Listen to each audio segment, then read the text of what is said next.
Olá pessoal, saudações a todos. Quem está falando é o Rodrigo Aguiar, da Radiologia Ortopédica, e eu estou passando no caso de hoje aqui para mostrar para vocês um paciente com ossificação heterotópica, né? Então, a ossificação heterotópica é essa formação óssea que acontece em partes moles, né?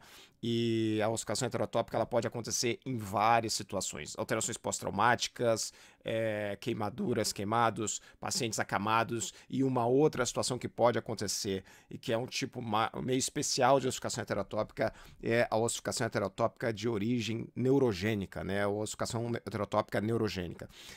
A ossificação heterotópica neurogênica acontece em pacientes com lesões cerebrais e lesões medulares, né? Esse paciente aqui é um paciente que agora ele tem 39 anos de idade, mas parece que com 20 e poucos anos de idade ele sofreu um traumatismo raquimedular quando ele foi pular numa piscina rasa, e aí ele ficou tetraplégico, e aí ele acabou desenvolvendo essas áreas de ossificação heterotópica. Ninguém sabe direito ainda qual que é o motivo, né? Por que essas áreas de ossificação heterotópica elas se desenvolvem, né? O principal local de desenvolvimento dessas alterações é na região do quadril, é junto aqui das articulações coxofemorais.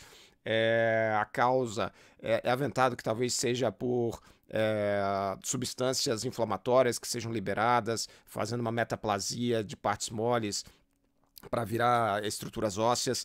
Tanto que o tratamento dessas ossificações heterotópicas, na verdade o tratamento profilático, ele é feito com indometacina, é uma das coisas que pode ser usado.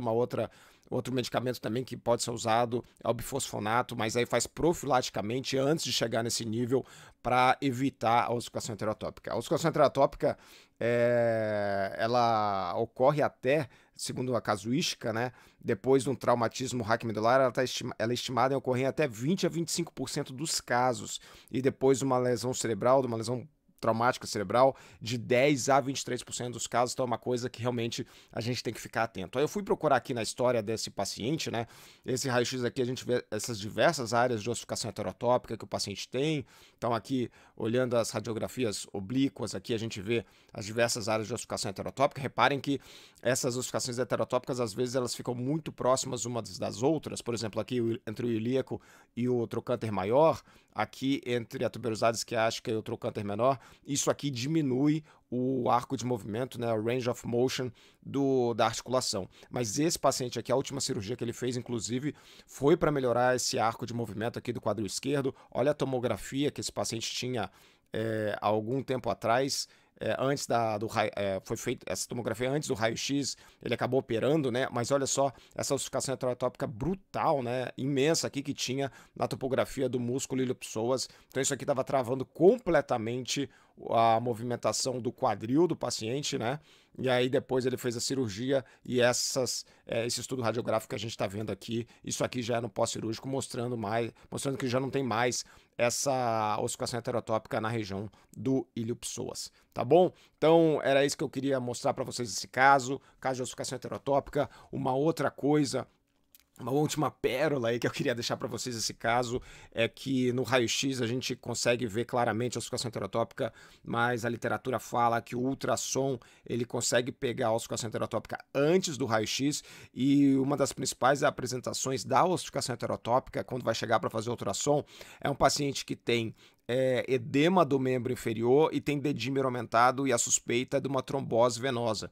E aí o ultrassonografista ele vai fazer o exame, né? O radiologista, o vascular, ele vai fazer o exame e aí ele vê que as estruturas vasculares estão boas, mas o paciente ele tem algumas áreas de alteração da ecogenicidade em partes moles, na musculatura, que então já começando, né? Já dando para ver alguma coisa aí dessa ossificação heterotópica. Os artigos também falam que o PET-CT seria um exame assim com uma maior sensibilidade para achar essas ossificações heterotópicas em fase inicial, mas que o custo-benefício disso daí é questionável, né? Esse paciente tinha algumas outras alterações que a gente pode ver aqui, como já tem uma fusão aqui da sínfise púbica, das articulações sacroiliacas também, porque já é uma coisa mais crônica, já tem alteração degenerativa secundária aqui da coxa femoral, principalmente esquerda, associada, mas é isso aí, um pouco de back to the basics, né? Mostrando aqui um raio-x, mostrei a tomo para vocês também, mas para ficar atento aí para esse subtipo aí de ossificação heterotópica,